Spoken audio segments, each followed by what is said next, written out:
đai liang nghe ba lai đuôi xa tăng thủy mà ghé cao liang mai gan choang ta rie na liang mai truai ngân cây thang nghe gần đi tình hai lối quang phù khao gần đi quang đi quay man phù khao tao hay hồi nay gì mãi nung rai chính lẽ tao đai khao cao puni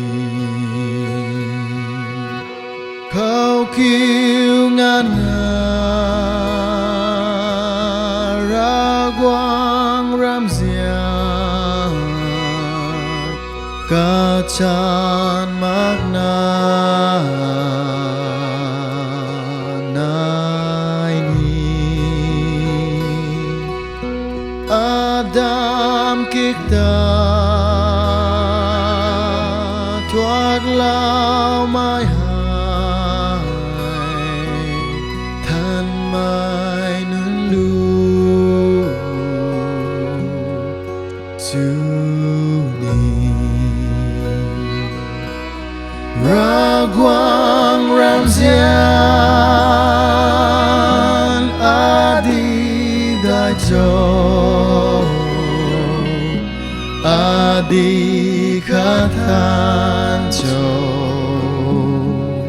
ngắm châu than mai nun lê ban tra nun lu mi hai tiếng sang xoan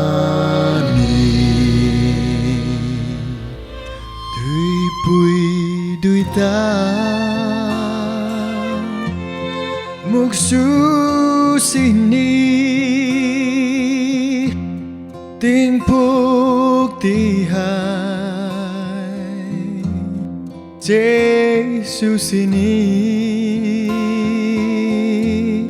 hình dạng với con lâm su xin ni mai ca pum na ra hi sini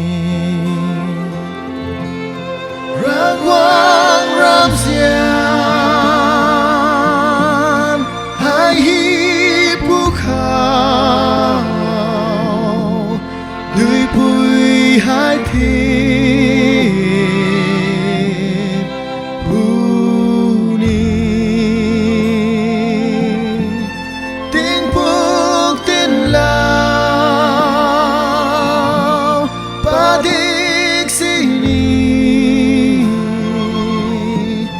cái gì lao chan là ghê ra quang ram giang adi đại châu